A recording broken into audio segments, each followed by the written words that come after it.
dying for us. As many a man or woman has died because they have dishonored their father or their brother or their sister. And the Qur'an talks about Abraham redeeming his son through a noble sacrifice.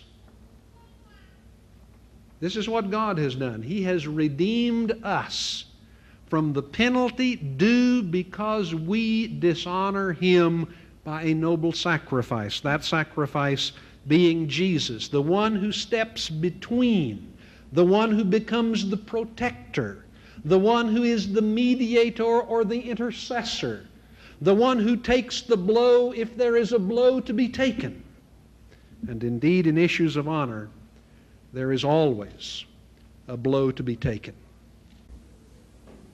From a Christian perspective, from the perspective of the Holy Book, the crucifixion of Jesus is not F-I-C-T-I-O-N, it is F-A-C-T.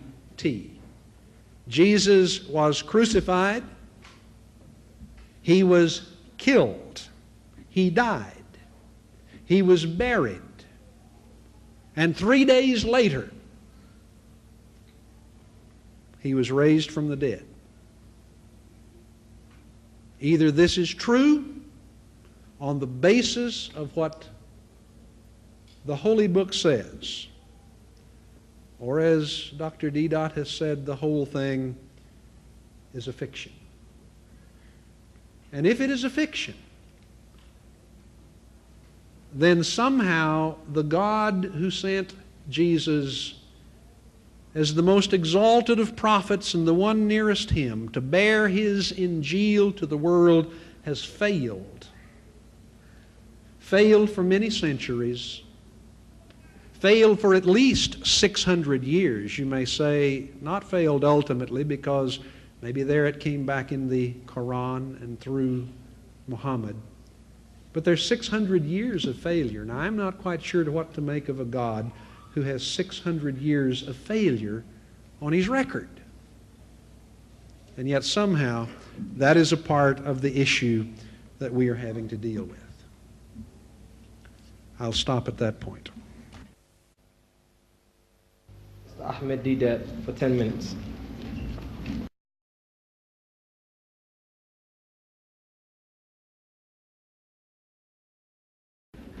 Dr. Douglas, we hear from time to time that the Bible is being changed by some of your scholars, which results of having different versions. Which version do you suggest to be the best? If you think that the Bible is not changed, please refer this question to Mr. Deedat.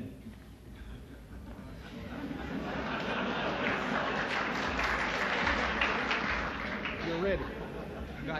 You're ready for this. Oh, yeah. I want to be sure he's ready for this. All right. All right.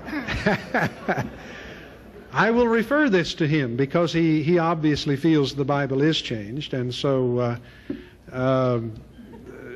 we'll want to speak to this. I think the Bible is not changed. The question is, which version do you suggest to be the best? Well, now you recognize when you're talking about a version, you're talking about a translation into English, into German, into French, into Arabic. And I suggest that the version is best that most accurately represents what the Greek text of the New Testament says.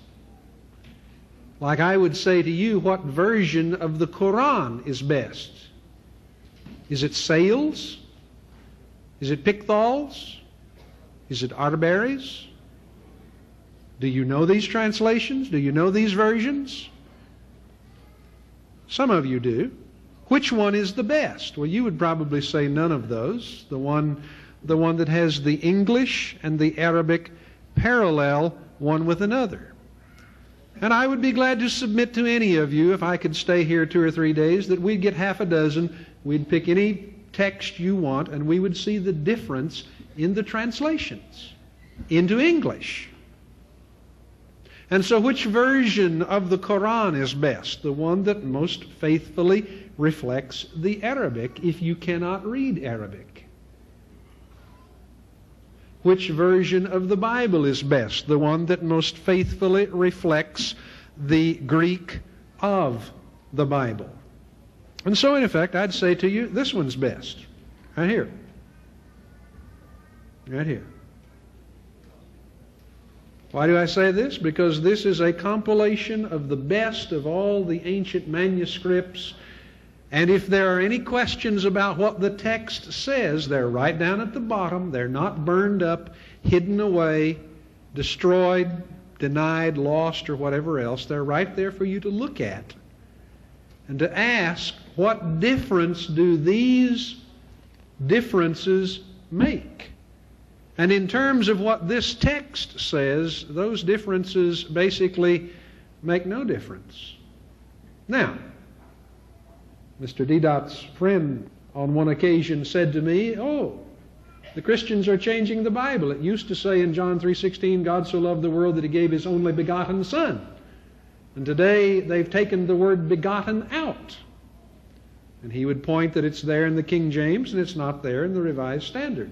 And that's right, it's there in the King James and it's not there in the Revised Standard. Has someone changed the Bible? No. The word was never there in the Greek text. There's only one word in the Greek text, monogenes. And so the Bible's been changed? No, the English translation has been sharpened.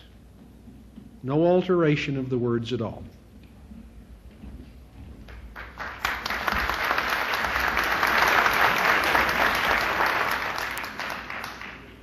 Let me correct Dr. Douglas. The difference between version and translation.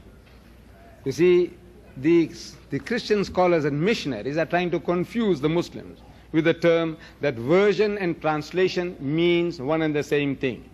It doesn't. You have, in Christendom, the Roman Catholic version of the Bible, the Douay or Reims version. That version has 73 books inside. 73 books. The one that the Protestant world upholds is the King James version of the Bible. This version has 66 books, 7 books less. Now you see, it's not just translation. It is not a choice of words. When the Muslim says